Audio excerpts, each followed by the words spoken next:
전선면과 전섭. 자, 전선면이라고 하는 게 뭔지 한번 볼까요? 자, 우리 지난 시간에 기단을 배웠잖아.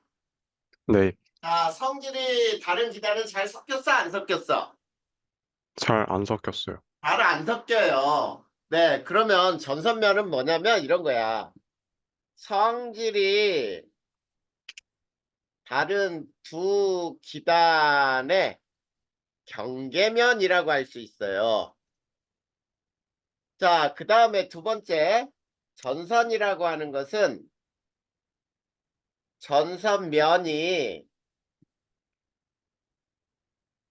지표와 닿은 곳. 자, 요것을 전선이라고 할 수 있어. 자, 그러면 그림으로 한번 우리 설명을 한번 해보자.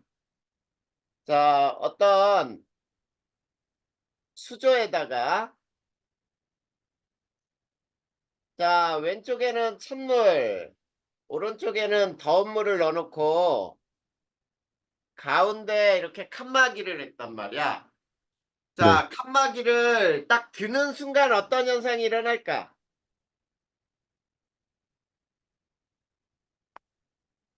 칸막이를 들었어요.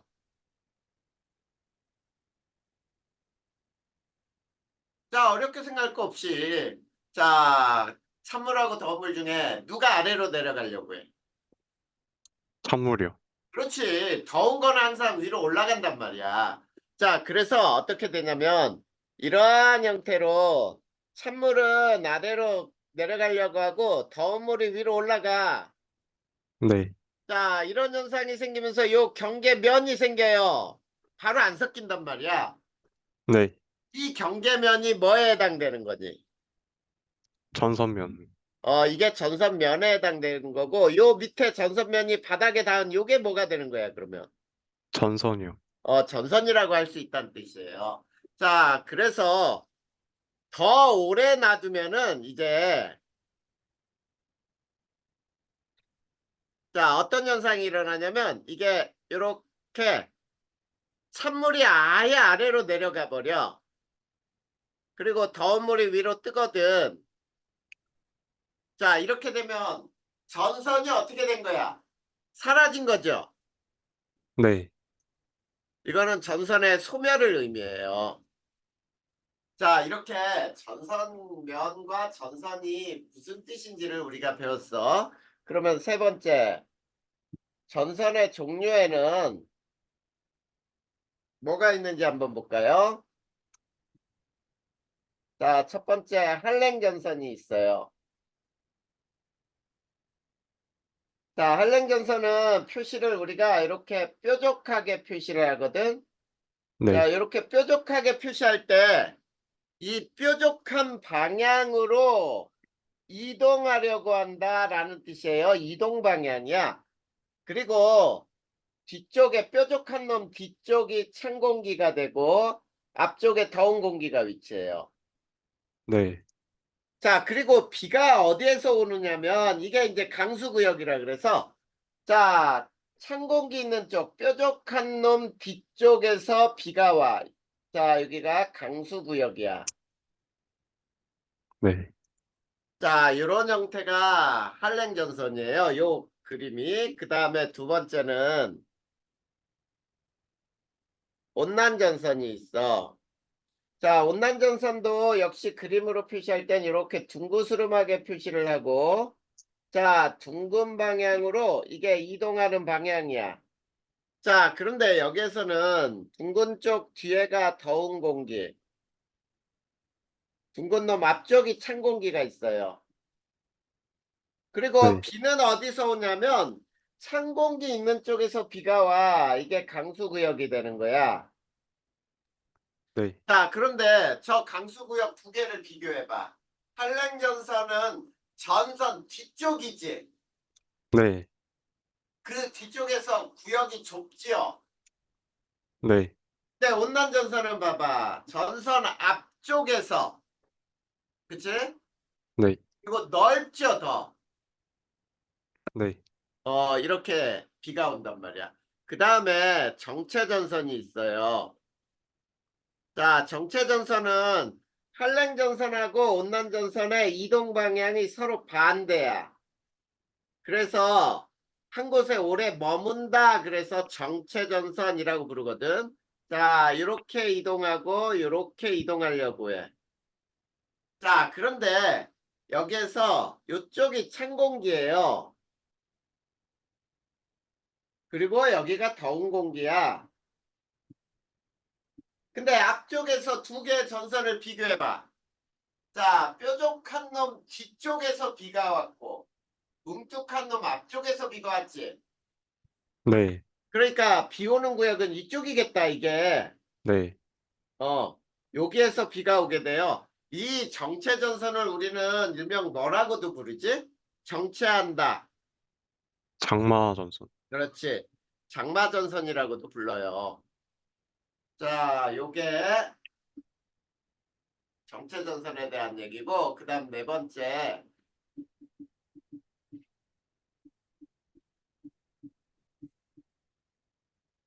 회색전선이 있어요. 회색전선은 어떻게 되냐면, 한랭전선하고 온난전선의 이동 방향이 서로 같아요. 자, 방향이 서로 같아. 그래서 한랭전선하고 온난전선이 만난 거야. 자, 그럼 여기에서 한번 봐봐. 비는 어디서 오겠어? 오른쪽에서. 뾰족한 놈 뒤에서 비 온다 그러지 않았어? 아, 네. 그리고 뭉툭한 놈 앞쪽에서도 비 온다 그러지 않았나? 아, 둘 다. 아, 네. 그렇지, 둘 다 오게 되지. 자, 그랬을 때 있지. 자, 요거를 단면을 이렇게 잘랐다고 해보자. 이렇게 A쪽, B쪽.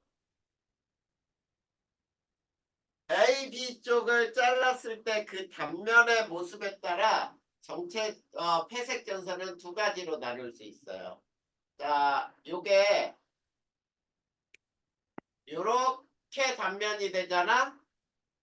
요쪽이 A 쪽이고 이쪽이 B 쪽이에요. 자, 태윤아, 항상 더운 공기하고 찬 공기 중에 누가 아래에 있다 그랬죠? 찬 공기요. 그러면 요거 찬 공기네, 이것도. 그리고 요것도 찬 공기겠네? 근데 두 찬 공기도 서로 안 섞였지? 네. 근데 A쪽 공기하고 B쪽 공기 중에 봐봐. A쪽이 더 아래에 있지? 네. 이게 더 찬 공기예요. 아, 네. 둘 다 찬 공기인데 A쪽이 더 찬 공기, 여기가 더운 공기야. 그러면 봐봐. 우리 공기가 더운 공기하고 찬 공기 만나면 구름이 생긴다 그랬지? 네. 그럼 여기에서 구름이 이렇게 생겨봐.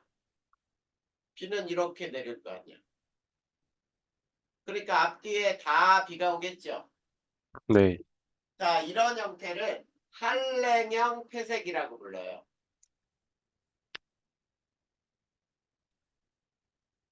자, 그 다음에 또 단면을 자, 이렇게 잘라봤더니 이런 단면이 됐어. 이쪽이 A쪽이고 역시 여기가 B쪽이라고 할 때. 자, 여기 봐. 여기 아래 있는 게 요거 찬 공기. 여기도 찬 공기. 그런데 이번에는 누가 더 찬 공기냐면 오른쪽에 있는 놈이 더 찬 공기야. 네. 그리고 구름은 역시 이 부분에서 구름이 생기면 비는 이렇게 앞뒤에서 다 오겠죠. 이거를 온난형 회색이라고 불러요.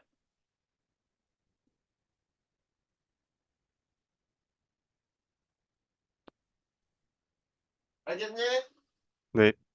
자, 요게 전선의 종류예요. 자, 그러면 이제 우리가 이 전선에서 꼭 배워야 하는 게 지난번에 우리 기단에서는 열대 저기압을 배웠잖아.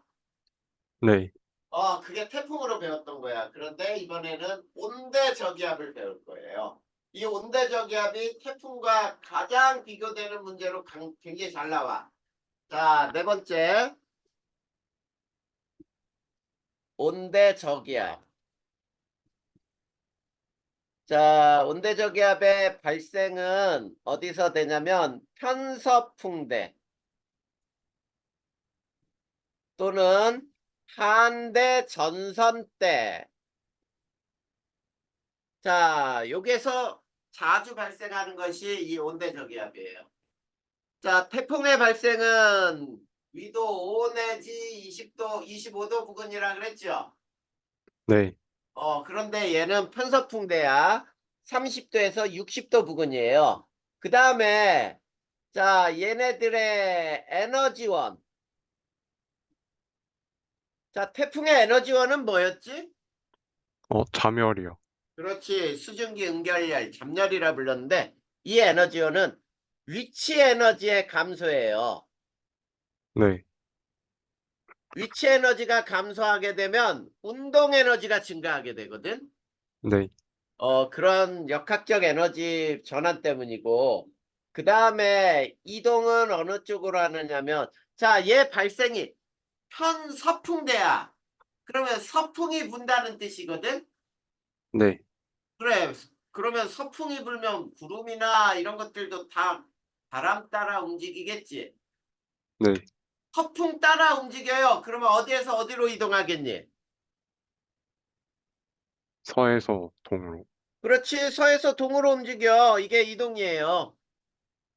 그 다음, 자, 태풍과의 차이점이 얘네들의 등압선은 태풍은 동심원으로 조밀하다 그랬지만 얘는 타원형으로 성글다라고 표현을 해요. 네, 그 다음에 특징은 얘네는 전선을 동반해요. 네, 자, 열대저기압은 전선을 동반하지 않는다 그랬어요. 그래서 얘는 저기압에서 이렇게 남서쪽으로는 한랭전선이 위치하고 남동쪽으로는 온난전선이 이렇게 위치를 해요. 그리고 등압선은 이런 형태로 자 이렇게 타원 형태로 이런 등압선을 갖더라 라는 얘기야. 자 이런 형태로 나타나는 게 바로 온대저기압이야. 자 그러면 온대저기압의 발생 과정을 한번 쭉 설명해 보면은 첫 번째가 정체전선이 먼저 형성이 돼요.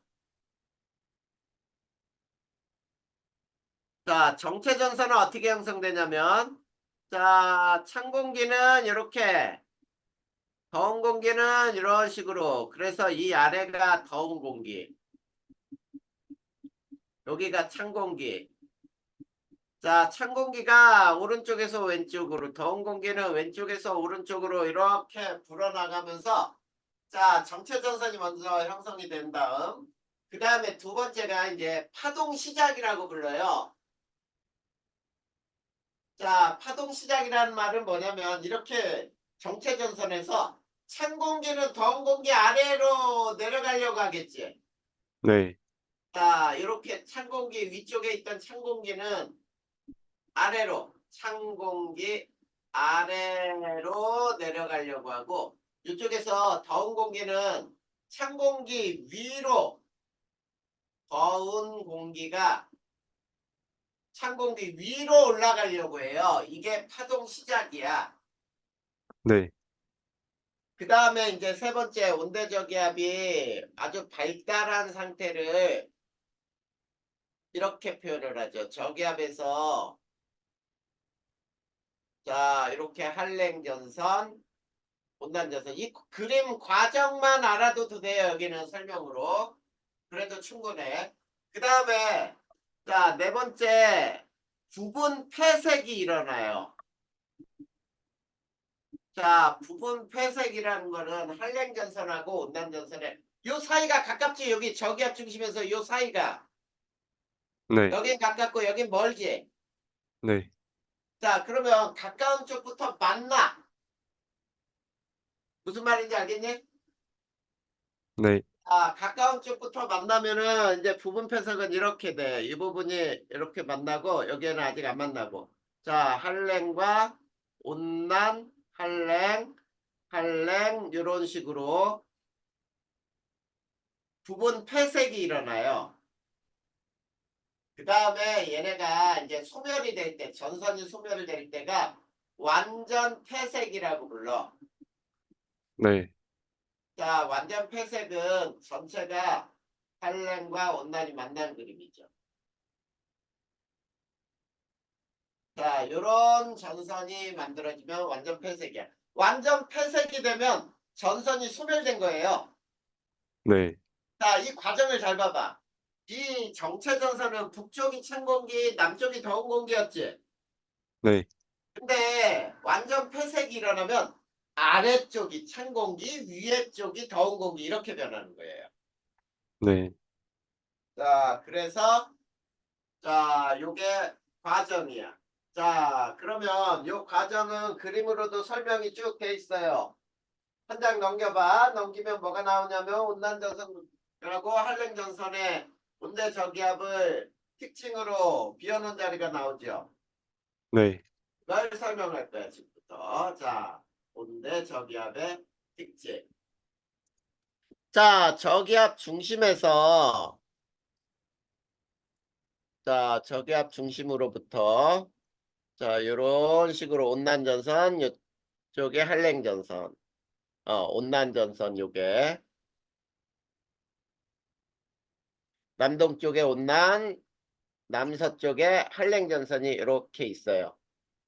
자, 그랬을 때, 자, 강수구역을 이 그림에서 살펴보면, 자, 뾰족한 놈 뒤쪽에 좁은 구역에서, 뭉툭한 놈 앞쪽에 넓은 구역에서, 여기가 강수구역이죠.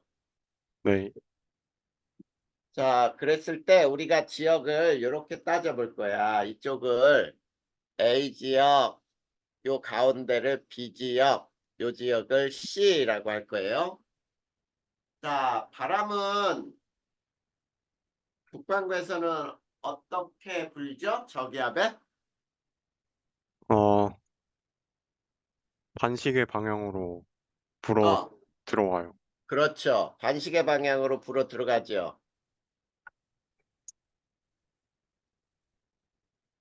맞지? 네, 이렇게 돼. 자, 지금 풍향이에요. 그 다음에 이 부분을 이렇게 자를 거예요. 가고 가 다시로. 자, 이쪽이 가 쪽이고 이쪽이 나 쪽인데 자, 이 부분을 이렇게 자를 거야. 자, 이 자른 단면을 이거는 하늘에서 쳐다본 모습이야. 네, 요 자른 단면을 이 그림에다 그릴 거예요. 자, 이 부분이 이렇게 여기에서 만나고 여기가 지표야. 근데 단면을 보니까 여기는 이런 단면이 있고 여기에는 이런 단면이 생겨. 자, 여기가 찬 공기죠. 아래 있는 공기가 찬 공기야. 여기도 이게 찬 공기야. 그러면 가운데는 더운 공기죠. 네. 자, 찬 공기가 왼쪽에서 오른쪽으로 파고들고 더운 공기가 오른쪽으로 찬 공기를 밀어내요. 이게 이동 방향이야. 그러면 찬 공기하고 더운 공기가 만난 이 전선면이 생겼지. 네, 여기도 이게 전선면이죠. 네. 그러면 전선면이 만난 여기가 뭐가 되는 거야, 여기가? 전선, 그래, 여기가 전선인 거야. 자, 그러면 찬 공기와 더운 공기가 만날 때 구름이 생기니? 네, 그래. 여기서는 구름이 이런 수직구름이 생겨. 저근이 생겨요. 그러면 비가 오는 지역은 여기서 비가 오네, 구름 있는 지역. 네, 근데 더운 공기는 찬 공기 밑으로 못 들어가니까 이렇게 여기 타고 올라, 타고 올라. 그러면서 층은이 생겨요. 그리고 네, 비는 여기서 오네. 그치? 네. 자, 비지역 상공은 전선면이 존재하니 안 하니?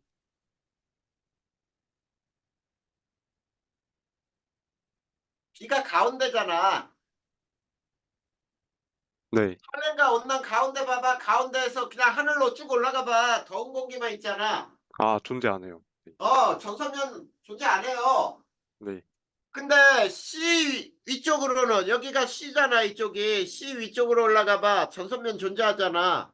네, A 쪽 위로 올라가 봐. 전선면 존재하잖아. 네, 그래, 이런 것도 우리가 알아낼 수 있잖아. 자, 그러면 우리가 이제 이 왼쪽 단면이 이 그림이 한랭전선이에요. 그리고 오른쪽 단면이 이게 온난전선이거든. 네, 이 한랭전선과 온난전선의 차이점을 명확하게 외워야 돼. 자, 첫 번째 한랭전선은 자, 봐봐. 전선면이 급하죠. 네, 그리고 이동 속도가 빨라요. 자, 이동 속도가 빠르다. 찬 공기가 더운 공기 밀어내는 속도가 빨라요. 근데 온난전선은 봐봐. 전선면 완만하지. 네, 완만하고 이동 속도가 느려요. 그러니까 한랭전선의 이동 속도가 빠르니까 두 개가 만날 수 있겠지. 네, 그게 바로 폐색이 되는 거잖아. 그러면 얘는 언제 비가 오냐면 자, 한랭전선 뒤쪽에서 비 오죠. 네, 그러니까 전선 통과 후에 좁은 구역이죠. 네, 그리고 단시간 비가 와. 왜? 빨리 지나니까. 그리고 저군에서 내리는 비니까 강한 비 또는 소나기, 강한 비나 소나기가 내려요. 근데 전선 통과 전에 비가 오죠. 네, 넓은 구역. 이동 시간이 느리니까, 이동 속도 느리니까 장시간, 약한 비, 이슬비. 자, 이렇게 표현할 수 있어. 자, 그러면 또 한랭전선이 통과하게 되면 어떤 현상이 일어나냐면 세 번째는 전선이 통과하게 될 때는 기온이 하강을 하겠죠. 찬 공기가 올 거 아니야. 기온과 기압은 서로 반대예요. 기압은 상승을 해요. 자, 근데 온난전선 통과 시에는 전선 통과 시 따뜻한 공기가 오죠. 네, 그래서 기온이 상승을 해. 근데 기압은 하강을 해요. 자, 요게 바로 온난전선이 통과할 때 날씨 변화야. 그 다음에 네 번째, 바람의 방향도 전선 통과 시 남서풍에서 북서풍으로 변해요. 풍향이 확 변해. 근데 온난전선 통과 시에는 전선 통과 시 남동풍이 남서풍으로 변해요. 이걸 꼭 기억해야 돼. 자, 그랬을 때 우리가 온대 저기압의 통과 시 온대 저기압 통과 시 풍향의 변화가 어떻게 변하는지를 굉장히 중요하게 알고 있어야 돼. 자, 여기에서 저기압이 이렇게 돼 있는데 여기가 한랭전선, 여기 온난전선이 있는데 이놈이 이렇게 이동을 해요. 이게. 자, 이게 이동이 이렇게 되는 이유가 편서풍 때문이야. 네, 이게 편서풍 방향이 이렇게 불거든. 자, 그러면 자, 저기압 중심의 이동 방향의 오른쪽이라고 할 수 있지. 이쪽 아래. 네, 자, 이거는 저기압 중심 이동 방향의 오른쪽이에요. 자, 이 오른쪽에서는 전선이 차례로 통과하니 온난전선 다음에 한랭전선 차례로 통과하지요. 네, 풍향은 시계 방향으로 변해요. 풍향은 시계 방향으로 변한다. 자, 그런데 이 위쪽은 전선 통과의 왼쪽이죠? 네, 자, 이 왼쪽은 전선이 통과하지 않아요. 전선 통과가 없어요. 그리고 풍향은 반시계 방향으로 걸려요. 네, 방향으로 변한다. 여기서는 오른쪽이 더 중요해. 자, 그래서 다지역의 풍향의 변화를 그림으로 한번 보잔 말이야. 다지역 풍향 변화는 자, 어떻게 되는지 봐봐. 자, 저기압이 지금 현재 이렇게 통과할 텐데 다지역이 지금 여기에 있죠. 네, 자, 그러면 이 다지역을 통과하면서 지금 현재는 남동풍이 불죠. 네, 근데 이 저기압이 이쪽으로 와. 그러면 가운데로 끼죠. 네, 그러면 여기서는 이렇게 남서풍으로 변하죠. 네, 그리고 이 저기압이 더 이동해서 이쪽으로 왔다고요. 한랭전선도 지났죠. 네, 그러면 풍향은 여기서는 이런 식으로 변하겠지. 또는 여기서는 이렇게 변하죠. 네, 자, 그래서 다 지역에서는 풍향이 어떻게 변하는지. 자, 다 지역의 시간 변화에 따라 맨 처음에 남동풍, 그 다음에 가운데 낄 때는 남서풍, 그 다음 서풍 내지는 북서풍 이렇게 변하겠지. 네, 이렇게 변하는 게 이게 시계 방향으로 변하잖아. 풍향이. 그래서 자, 태풍도 마찬가지고요. 온대 저기압도 마찬가지야. 네, 통과하는 오른쪽은 시계 방향으로 변하더라. 알겠니? 네, 이게 굉장히 여기까지가 굉장히 중요한 거야. 자, 그래서 이제 가장 중요한 것들은 다 뱉고요. 다 배운 다음에 이제 악기상 몇 가지만 배우면 돼요.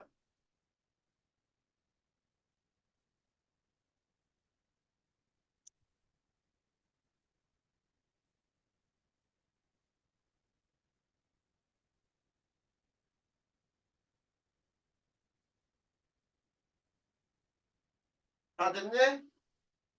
네, 자, 그러면 이거 지우고, 자, 이제 악기상으로 들어가 봅시다. 자, 악기상 중에 첫 번째, 뇌우. 자, 뇌우는 번개를 동반한 비가 뇌우라고 부르죠? 네, 자,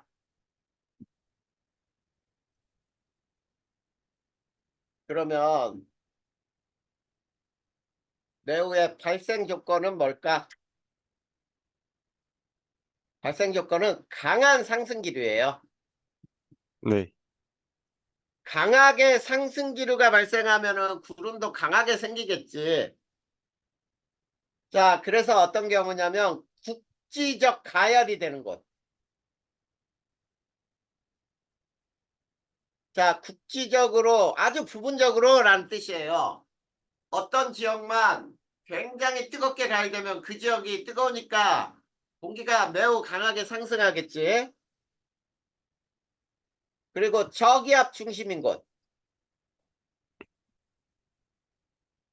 그 다음 세 번째가 찬 공기가 더운 공기를 밀어 올리는 것.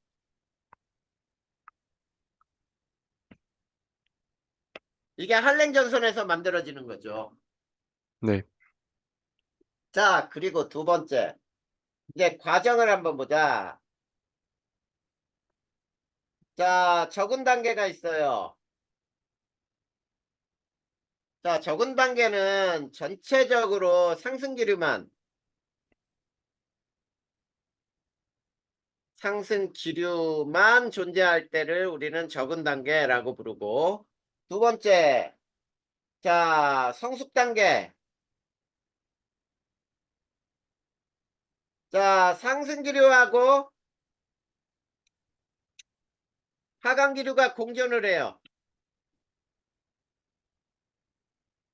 자, 그리고 여기에서 하강 기류 쪽에서 굉장히 강한 비가 내려. 자, 그 다음에 세 번째는 소멸 단계. 자, 소멸 단계에서는 전체적으로 하강 기류만 존재해.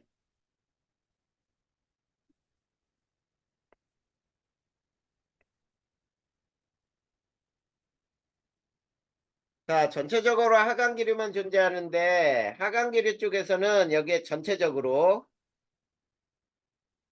쪽에서 약한 비가 내려요. 자, 이걸 그림으로 한번 그려보자. 그림으로 그린다면 이렇게 돼. 적은 단계는 구름이 전체적으로 상승 기류만 생겨요. 아무 현상이 없고 그냥 구름만 발달해. 그래서 성숙 단계에서는 굉장히 구름이 자 두껍게 형성되고 이렇게 상승 기류하고 하강 기류 쪽이 만들어지고 하강 기류 쪽에서 강한 비. 이게 성숙 단계. 그 다음에 소멸 단계는 다시 전체적으로 하강 기류만 존재해. 그래서 하강 기류 쪽에서 전체적으로 약한 비. 이게 소멸 단계. 자, 이런 과정을 거쳐서 뇌우가 발생해요. 그리고 이제 뇌우라는 거 번개 칠 때 구름 안에서 번개가 발생할 수도 있고 낙뢰라 그래서 땅으로 떨어지는 번개도 있죠. 네. 자, 이게 악기상 첫 번째 뇌우야. 그 다음에 두 번째 우박을 배워볼까요? 우박. 자, 우박은 이럴 때 생겨 이럴 때. 자, 여기 봐봐. 자, 내후의 성숙 단계에서 상승 기류 때 올라갔다가 하강 기류 때 내려오다가 다시 올라갔다 내려오다가 올라갔다 내려오다가 이게 무거워져서 뚝 떨어지잖아? 그럼 우박이 돼요. 자, 그랬을 때 대기가 매우 불안정할 때 자주 발생해. 대기가 매우 불안정 시.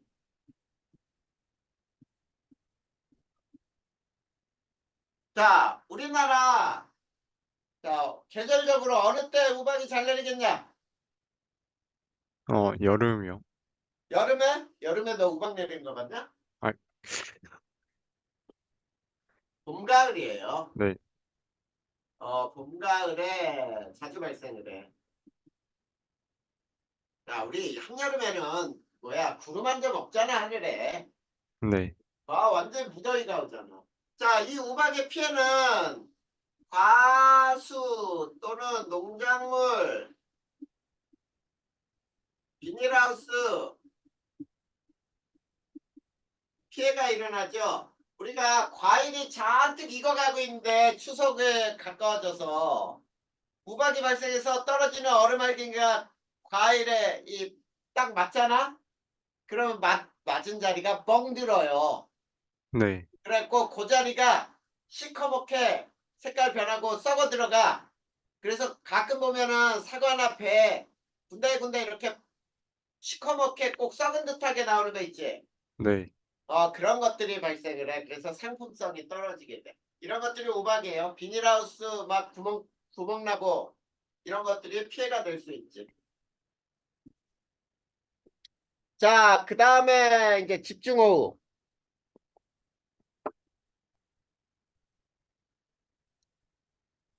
자, 집중호우는 자, 하루 몇 미리 이상이냐? 한 시간에 우선 한 시간 먼저 해야 돼. 한 시간에 30mm 이상. 그 다음에 1일에 80mm. 그 다음에 0 강수량의 몇 퍼센트 이상일 때? 10%요. 10% 이상인 경우를 우리는 집중호우라고 불러요. 또는 국지성호우라고도 불러. 자, 얘는 강한 상승기류 발생 시 나타날 수 있죠. 이게 뇌우나 저군이나 이런 것들이 발생해야 집중호우가 되지. 네. 자, 이거 뭐 피해는 어떤 게 있겠냐? 도로, 가옥, 침수 등등이 일어나죠. 자, 그 다음에 자, 그냥 제목만 한번 보자. 한파. 자, 한파는 엄청나게 추위가 와서 온도가 안 올라가. 그러니까 막 수도관 터지고 막 이런 현상이 일어나지. 네. 그런 걸 한파. 그 다음에 폭설. 자, 폭설도, 자, 물하고 눈의 차이점은 뭐냐면, 물은 쌓이지 않고 주로 흘러가죠. 높은 데서 낮은 곳으로. 근데 눈은 쌓여. 근데 눈이 쌓이다 보면 엄청난 무게가 되거든. 그러다 보니까 비닐하우스가 다 무너지고 약한 건물들 무너지고 하는 것들이 이 눈이 쌓여서 그래. 그렇기 때문에 지붕 위에 눈이 너무 많이 쌓이면 눈을 떨어뜨려 줘야 돼요, 땅으로. 네. 그래야 건물이 안 무너지지. 뭐 이런 걸 폭설이라고 하고. 그 다음에 강풍. 자, 읽어보면 될 거야. 거기에서 봐봐. 자, 14m/s 이상이 10분 이상 지속될 때 강풍이라 불러. 자, 강풍이 불 때 보면 어때? 나무들 뽑히기도 하고, 그 다음에 건물에 붙여놓은 이 간판들 있지? 네. 이런 거 떨어질 수도 있고, 이런 것들이 피해로 올 수 있어요. 알겠니? 네. 자, 그 다음에, 자, 거기에서 이제 안 나온 것들, 자, 황사 전에 요것도 한번 써보자. 자, 바닷물이 육지로 넘어오는 것을 뭐라 그러지?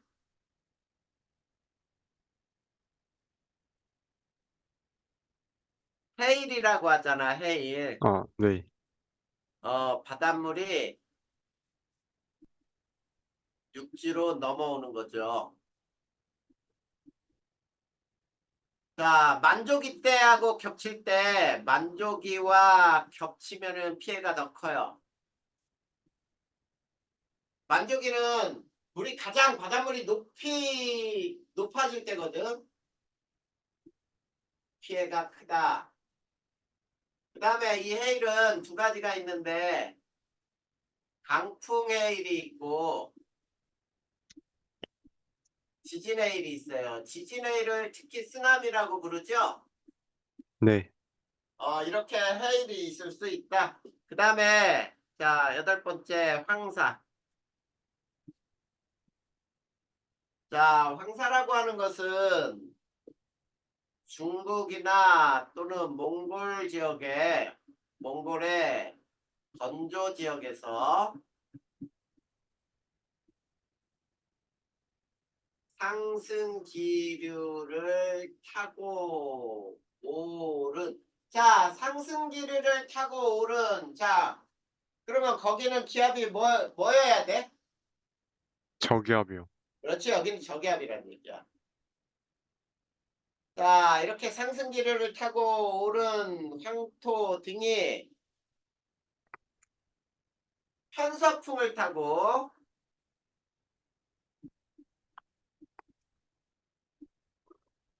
이동하다. 자, 편서풍이니까 서에서 동으로 이동을 해요.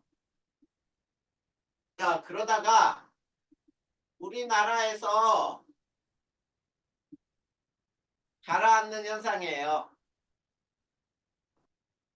그래서 그냥 하늘이 굉장히 뿌옇게 되고 가라앉는다. 우리나라 기압은 뭐여야 돼? 고기압이요.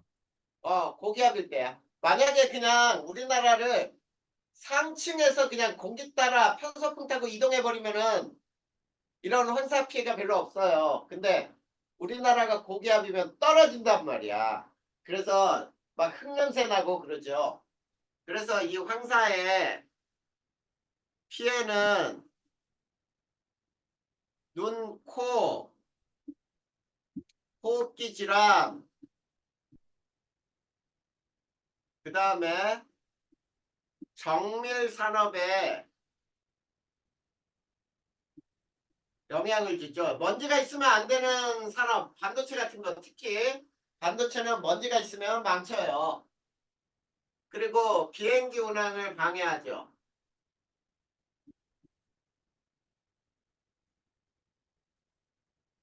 자, 그런데 긍정적 측면도 있어요.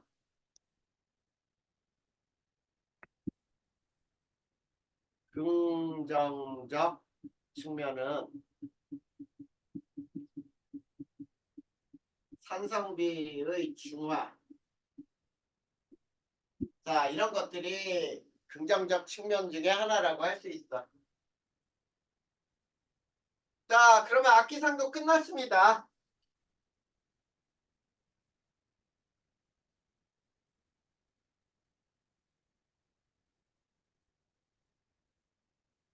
됐니? 네. 자, 그럼 태어나 한 장 넘겨봐. 이제 일기는 끝낼 거야. 거기에 뭐가 있어? 자, 일기 예보하고 일기 기호가 나오죠? 자, 이건 지워도 되지? 네. 자, 일기예보 순서 이거는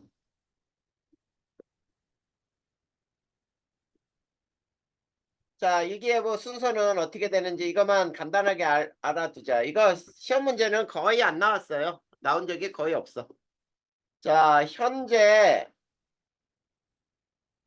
기상 요소를 관측을 해요. 현재 기상 요소는 기온, 습도, 운량, 뭐 풍향, 풍속, 뭐 이런 등등, 풍속 등등등 요거를 측정하란 다음에 현재 일기도를 작성하고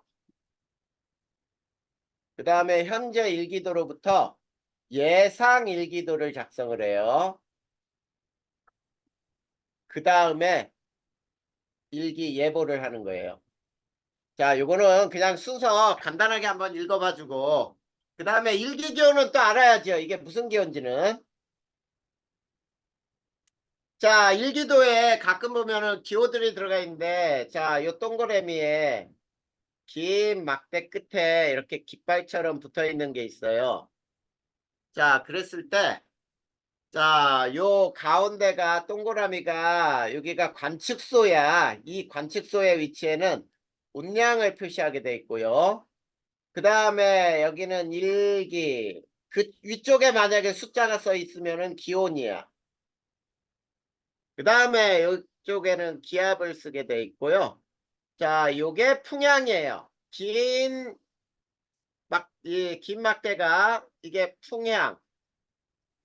운량 쪽으로 들어가는 쪽 방향이야. 그 다음에 요 끝에 깃발이 풍속을 나타내요. 자, 그러면 첫 번째 일기는 자, 점이 찍혀 있으면은 이건 비를 의미하고 소나기 위에 점이라는 건 뭘까? 비가 마구 아래로 떨어지는 거지. 네. 뭐겠어? 소나기지요. 네. 이건 눈, 안개, 뇌우 이렇게 그려지는 게 태풍. 그 다음에 운량이라고 하는 거에서 구름이 동그라미에 다 채워져 있다. 그러면 흐림 4분의 3이 채워져 있다. 구름 많음. 그 다음에 반이 채워져 있으면은 비 오다가 갠다. 그래서 갬.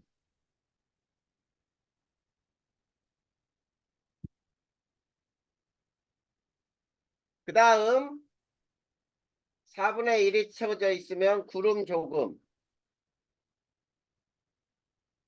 그 다음 맑음.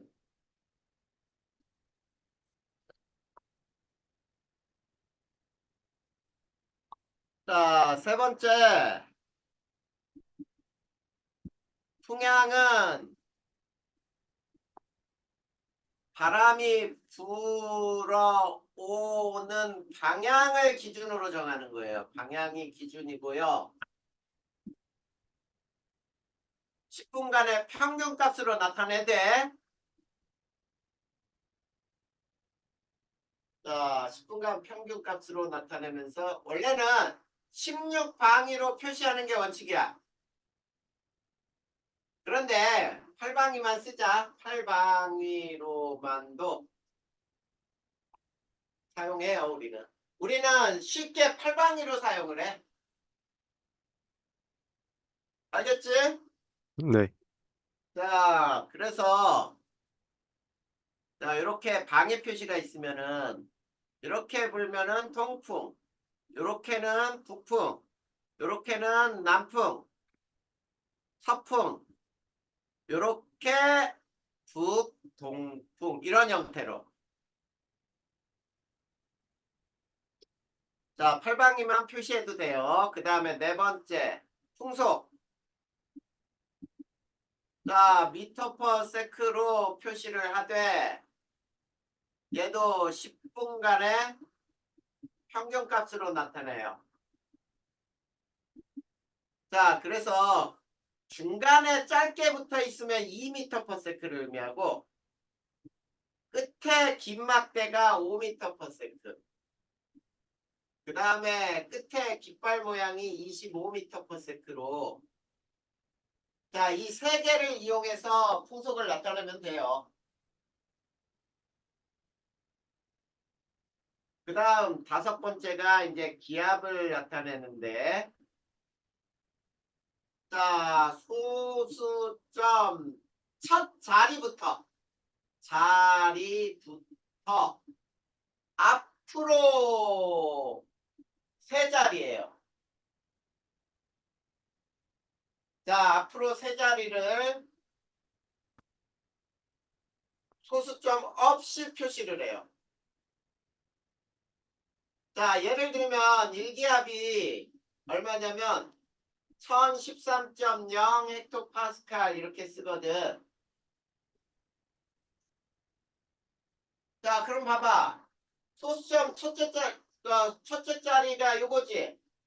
네. 여기부터 앞으로 세 자리니까 여기 이 세 자리가 되죠. 그래서 요거를 숫자로 표현할 때는 130이라고 쓰게 돼 있어요. 됐니? 네. 그래. 자, 이제 중요한 거는 다 끝났고요. 우리나라 선조들의 일기, 날씨를 예측한 거를 속담하고 좀 몇 가지를 비교해 보면서 일기도를 어떻게 해석할 것인지를 잠깐 배워보자. 자, 우리나라 선조들은 있지, 농사 짓는 게 1년에 가장 큰 일이었어요. 자, 백년지 대계는 교육이라 이렇게 나와 있어요. 100년의 가장 큰 계획은 교육이다. 백년지 대계는 교육. 그런데 1년의 대계, 1년의 가장 큰 계획은 농사 짓는 거야. 왜냐면 먹고 살아야 되잖아. 네. 그런 말이 있어요. 실제로 우리나라에 이 한자로 풀이하는데 자, 교육은 백년지 대계고 농사는 1년지 대계다라고 하는 거야. 자, 그러면 농사를 짓기 위해서는 내일의 날씨가 어떨까? 이런 걸 예측을 좀 해야 될 거 아니냐. 네. 그런데 우리나라 이 선조들은 있지, 과학이 굉장히 많이 발달해 있었어요. 물론 지금 현재 과학과는 차이가 있겠지만, 자, 그 당시 사람들은 있지, 이런 방법을 썼어. 관천망기법이라고 봤어요. 자, 관 본다야. 볼 관자예요. 하늘을 보고 일기를 알아내는 방법을 알아냈단 말이야. 이게 뭐 때문이냐면 편서풍대에 속해 있기 때문이야. 자, 우리나라는 편서풍대에 속해 있다. 그러면 1년 내내 변하지 않는 바람이 있어요. 무슨 풍이 분다? 우리나라는 1년 내내 서풍이 불어. 네, 그러면 봐봐. 일기는 바람 따라 흘러간다 그랬죠. 네, 그러면 일기는 어느 쪽으로 이동하겠어? 동쪽으로. 그래서 일기 동진의 원리라고 불러요. 자, 일기는 동쪽으로 진행을 해. 이게 원리야. 그러면 이제 우리 시험 문제에서 이런 게 나온다. 가끔 자, 일기도 두 개가 가하고 나가 있어요. 그래 놓고 여기에 우리나라가 이렇게 있는데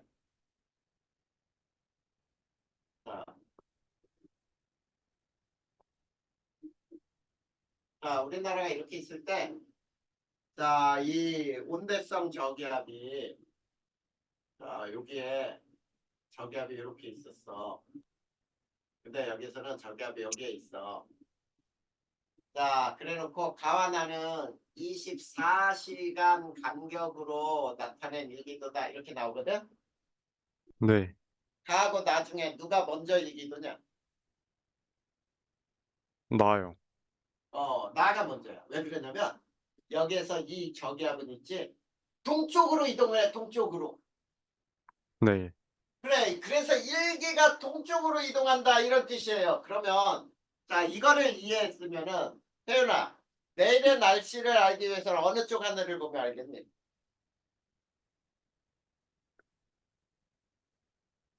어, 서쪽이요. 그렇지, 서쪽 하늘 보면은 내일의 날씨를 알 수 있어. 너도 알 수 있어요. 자, 그걸 좀 배워보잔 말이야. 그러면 그게 어떤 말이 있는지 한번 봐봐. 첫 번째. 아침 무지개가 떴다. 자, 아침 무지개는 봐봐. 태양이 아침에 어느 쪽에서 떠? 서쪽에서요. 아이, 너 진짜 태양이 서쪽에서 뜨겠다, 이놈아. 해가 서쪽에서 뜰 놈이네, 이놈. 이런 말은 뭐야? 해는 동쪽에서 뜨지. 어디 네, 서쪽에서 뜨냐? 서쪽으로 치지. 그래서 어떤 이제 이런 놈이야. 맨날 사고만 치다가 어느 날 갑자기 좋은 일을 해. 그러면 야, 내일 해가 서쪽에서 뜨겠는걸? 이렇게 얘기하는 게 네, 네, 이거지. 자, 해는 동쪽에서 뜨죠? 네. 그럴 때 아침에 서쪽에 무지개가 생기는 거야. 그럼 봐봐. 서쪽에 무지개가 생겼다는 뜻은 서쪽 하늘에 물방울이 되게 많아요. 서쪽이 다습해. 자, 이 다습한 공기는 나를 지나가겠지, 이제 서쪽에서. 맞니? 네. 그리고 그러니까 흐리거나 비가 되는 거야. 근데 이거와 반대로 동쪽 무지개는 자, 동쪽에 다습이다. 이렇게 해도 되죠? 근데 동쪽이 우리는 관심이 없어. 이건 지나갔잖아. 맞지? 네. 그래. 서쪽이 맑음이야. 서쪽 하늘에 해가 보인다는 얘기야. 서쪽이 맑음. 그래야 해가 동쪽까지 비출 거 아니야. 그러니까 얘 때는 어떻게 되겠니? 맑음이 우리나라를 지날 거야. 맑음이죠. 자, 유난히 붉은 저녁노을. 서쪽에 해가 질 때 서쪽 하늘이 온통 빨갛게 물들었어. 그걸 저녁노을이라고 하거든. 왜 그러냐면 서쪽에 먼지가 많다는 얘기예요. 먼지가. 자, 서쪽에 먼지가 많다. 그 얘기는 건조하다 이런 얘기지? 네. 그러면은 여기는 맑겠죠. 건조한 공기가 지나면서 비를 내리진 않을 거야. 그리고 마파람이 분다. 마파람이 남풍이에요.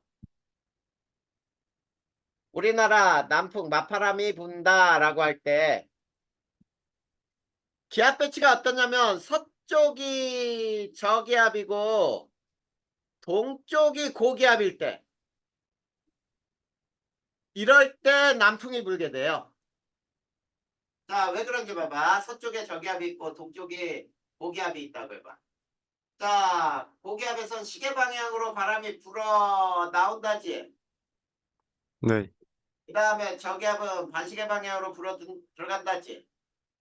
네, 아, 여기 관측자가 있다고 해봐. 바람이 이렇게 불잖아. 남풍이 불게 되겠죠? 네, 네, 그 다음 제비가 낮게 날아. 자, 제비가 낮게 난다. 자, 비가 많이 온 다음날 막 이렇게 학교 갈 때 땅 위에 막 지렁이들 올라와 있는 거 봤냐? 네, 맞아요. 실제로 지렁이는 피부호흡을 하기 때문에 땅 속에서 물이 잠겨 있으면 피부호흡을 못하니까 바깥으로 기어 나와. 그걸 먹기 위해서지. 흐리거나 비죠. 그 다음에 자, 연못 속에 있던 물고기가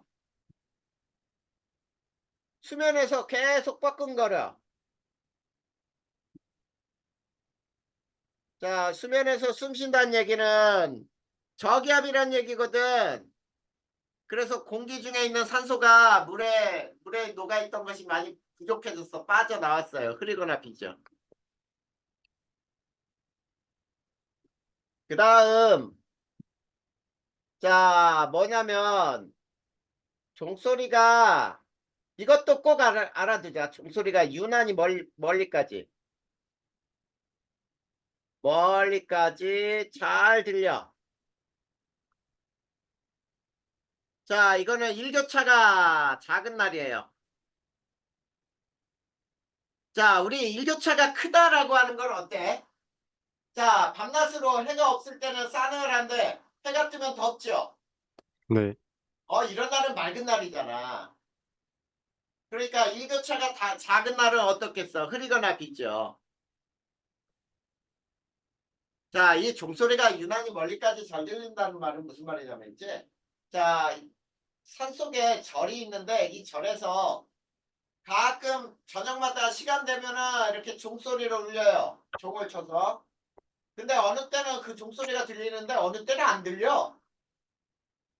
그 잘 들릴 때가 바로 기온차가 작아서 멀리까지 소리가 굴절하지 않고 가는 거거든. 네. 자, 그래서 흐리거나 비. 그 다음에 달무리, 해무리가 진다. 자, 달무리, 해무리가 진다. 달무리, 해무리가 생긴다는 뜻이에요. 혹시 태윤이는 하늘에서 달무리, 해무리 본 적 있나? 아니요. 달무리, 해무리가 뭔지 물어보면 애들이 거의 대답을 못해. 본 적이 없다는 얘기지.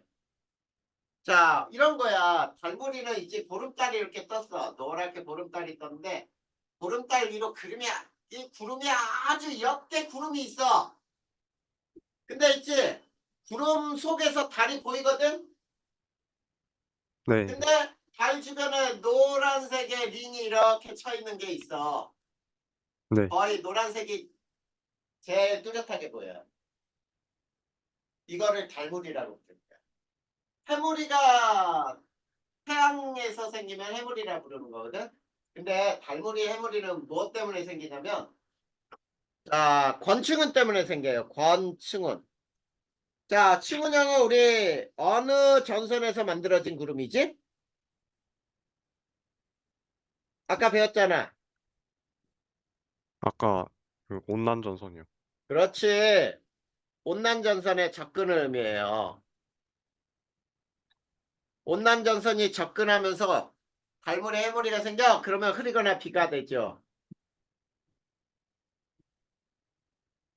이게 우리나라 선조들이 그냥 간단하게 일기에 관한 여러 가지 속담과 또는 생활의 지혜라고 할 수 있어요. 됐니? 네, 네, 여기까지 해서 혹시 이해 안 되는 거 있어? 아니요. 그러면 끝난 거예요.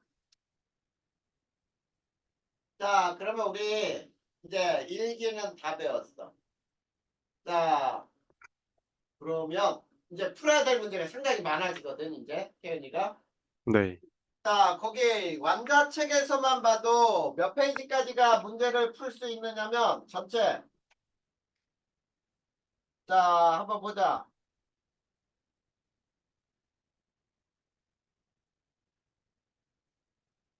페이지로는 153페이지까지 문제를 다 풀 수 있어야 돼.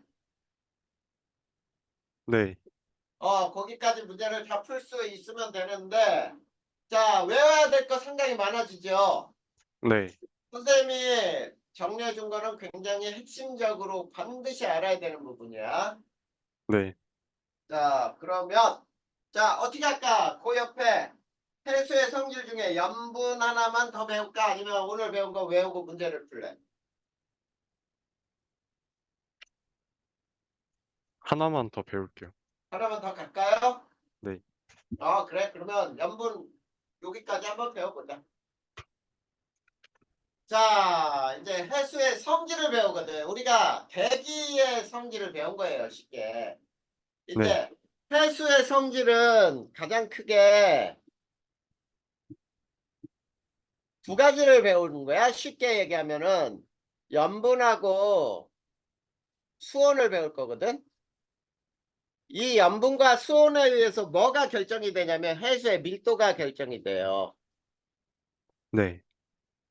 자, 이렇게 되는 거를 배우게 되는 거야. 그 중에서 염분을 배워봅시다. 염분.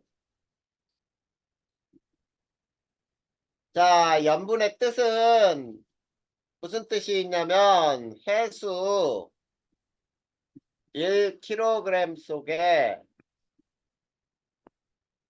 염류의 총량을 그램수로 나타낸 것. 자, 이거를 우리는 염분이라고 불러요. 자, 네. 쉽게 얘기하면은 바닷물 1kg 퍼다가 있지? 다 증발시켜봐. 증발시켰더니 고체가 얼마나 남을까? 이게 바로 염분이야. 자, 그래서 단위로는 자, 이렇게 이걸 퍼밀이라고 읽어요. 이거는 천분율이에요. 1000g 속에 있는 그램. 그 다음에 PSU라고 이거 똑같은 단위야, 두 개. 실용염분 단위라고 읽어요. 실용염분 단위. 자, 이렇게 얘기를 하는 게 염분이야. 자, 그러면 두 번째. 해수 속의 물질을 간단하게 한번 배워보면 자, 염류로는 염화 나트륨 제일 많아요. 그 다음에 염화 마그네슘,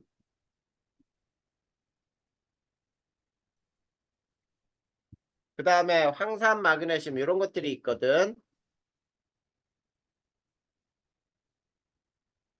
자, 그런데 원소로는 해수 속의 물질 중에 원소 속에는 자, 염소, 나트륨, 황, 마그네슘 요게 이제 가장 많이 녹아 있는 거야. 근데 이 원소 중에 Cl하고 S는 어떻게 해서 바닷물 속에 생겼느냐라고 하는 거는 자, 지구 생성 초기에 해저 화산 활동으로 공급이 돼요. 그 다음에 두 번째, 나트륨이나 마그네슘은 지각 성분에 가장 많은 물질들이거든.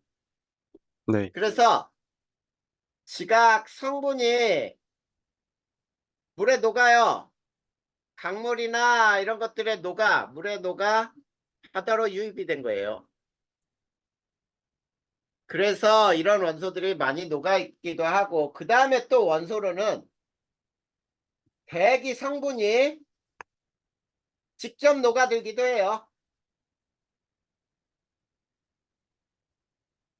그래서 대기 중에 산소가 직접 녹아들기도 하겠죠. 이산화탄소도 녹아들기도 하고, 그러면서 해수 속에 녹아있는 물질들을 구성하게 돼. 자, 그랬을 때 이제 세 번째 염분비 일정의 법칙이라는 게 있어요.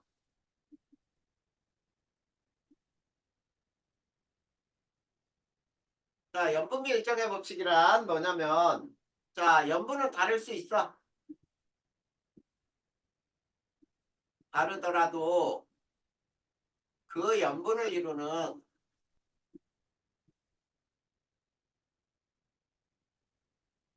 염류의 비는 거의 일정해요. 자, 그러면 왜 염분비 일정의 법칙이 성립하느냐라고 하는 거는, 자, 해수는 끊임없이 순환하죠? 네, 끊임없이 순환하기 때문이에요. 자, 우리 염분비 일정의 법칙을 조금 더 자세히 알아보면 이런 거야. 어떤 바다 A, B, C, D에서 1kg을 퍼왔어요. 그리고 모두 증발시켰더니 염분이 25%밀, 30%밀, 35%밀, 40%밀. D 바닷물이 가장 짠 물이라는 얘기야. 근데 네, 여기에 가라고 하는 물질이 얼마인지 몰라. 다 숨겨져 있어. 근데 여기에서 20g을 얻을 수 있어. 라고 한다면 ABC에서는 얼마나 얻을 수 있을까?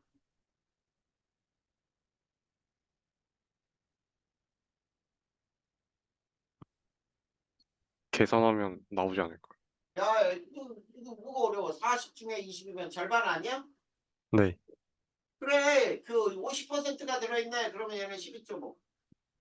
네, 그 다음에 얘는 15. 얘는 네, 17.5. 되게 간단한 거야. 네, 그 다음에 나라고 하는 물질은 다 비어있어.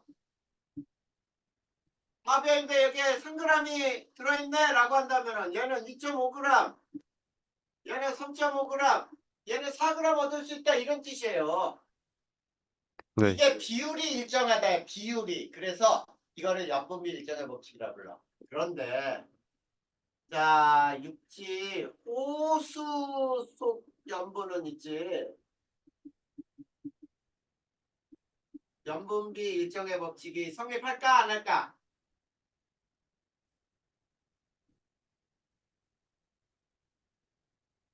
여기서 성립하지 않아요.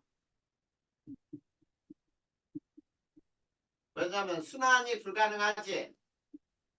네, 가끔 육지에 있는 이 염분도 있어요. 육지 호수 같은 거에 염분이 있어.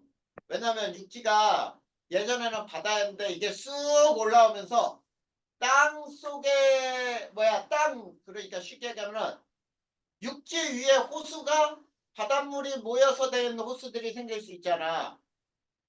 이런 데에서는 염분비 일정의 법칙이 성립하지 않더라 이런 얘기야. 알겠죠? 네, 자, 그래 이게 염분비 일정의 법칙이었어. 이제 가장 중요한 게 뭐냐면 실제로 염분의 결정 요인이에요. 이게 가장 중요하지. 염분의 결정 요인. 자, 가장 중요한 게 강수량과 증발량이에요.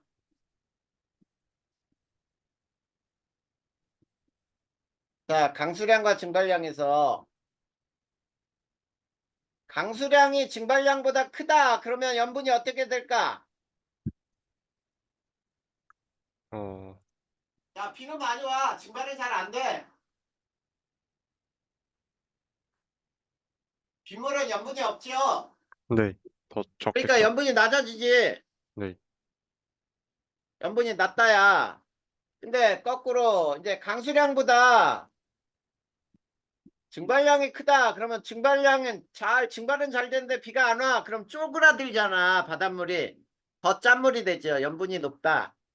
네, 자, 근데 이거는 가장 중요한 거야. 그래서 이렇게 우리가 그래프를 하나 그릴 수가 있어. 어떤 그래프냐면 여기가 적도 0도, 플러스 90, 마이너스 90, 여기가 중위도 플러스 30, 마이너스 30이라 할 때, 자, 요런 그래프가 하나 그려질 수 있거든.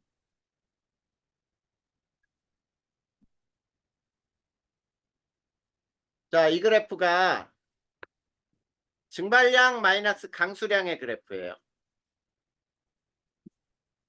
자, 그러면 태훈아 이거 봐봐. 증발량 마이너스 강수량이 크다는 말은 누가 크다는 얘기니? 증발량이요.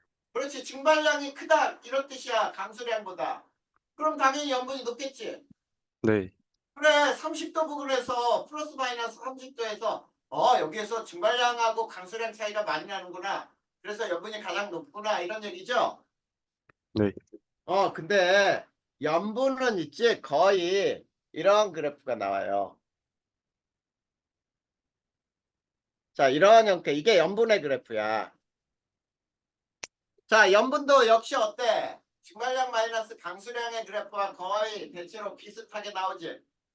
네. 그래. 이게 그 얘기야. 그런데 이거를 우리나라 바다하고 한번 연결해 보자. 세 번째. 우리나라 근해 염분은 자, 근해라고 하는 거는 동해, 서해, 남해죠. 네. 2월이 겨울이에요.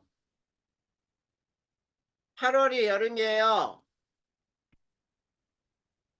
언제가 더 높을까? 8월이요. 8월이 더 높니? 이유는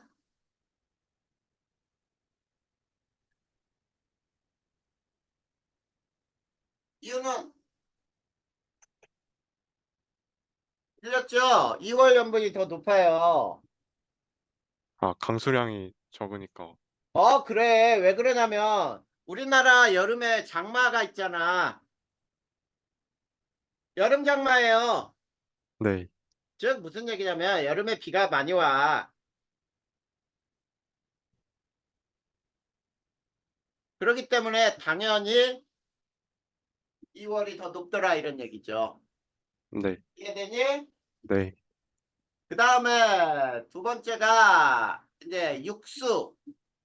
육수라고 하는 거는 강물 또는 담수 또는 하천수라고도 불러. 육수의 유입 여부예요. 그러면 쉽게 생각해. 강물이 들어오는 바다는 염분이 어떻게 되겠니? 낮아요. 유입되는 바다는 바다 염분은 낮다 이렇게 얘기할 수 있죠? 네, 그러면 근해와 대양의 중심 그러면 대양의 중심이 근해 염분보다 염분이 어떻게 돼야 되니? 근해라고 하는 건 뭐냐면 육지와 바다가 만나는 곳이 근해예요. 네, 대양의 중심은 태평양 한가운데, 대서양 한가운데. 염분이 네. 더 어떻게 된다? 낮아요. 근해 중심이 더 높아야지. 왜냐면 근해보다 더 높아야 돼, 중심이. 왜? 근해는 육지에 물이 들어오잖아. 네, 그러니까 알겠지? 네, 그러면 이걸 또 우리나라 바다하고 연결해 보자. 우리나라 서해와 동해 중 사철 어디가 더 높을까? 동해가 높을까? 서해가 높을까?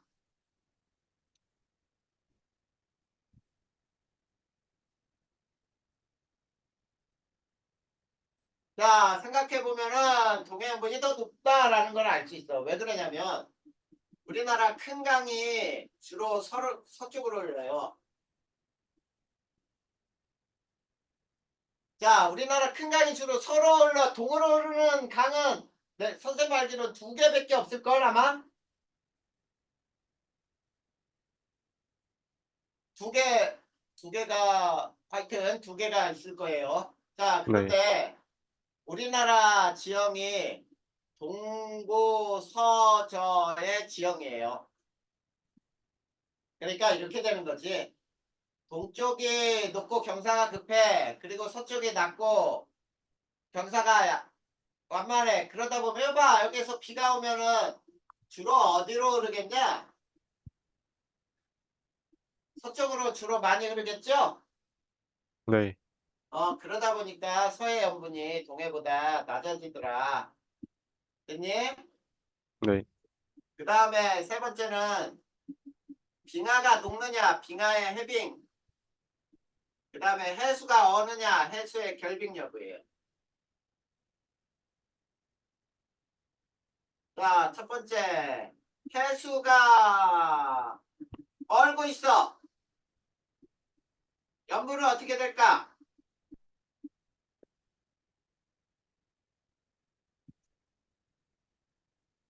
염분이 높아져요.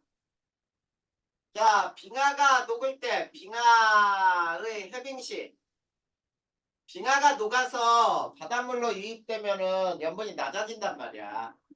네, 낮아진다. 자, 이게 바로 염분의 우리 해수의 성질 중 염분을 배운 거예요. 네. 자, 여기까지 이해 안 되는 거 질문.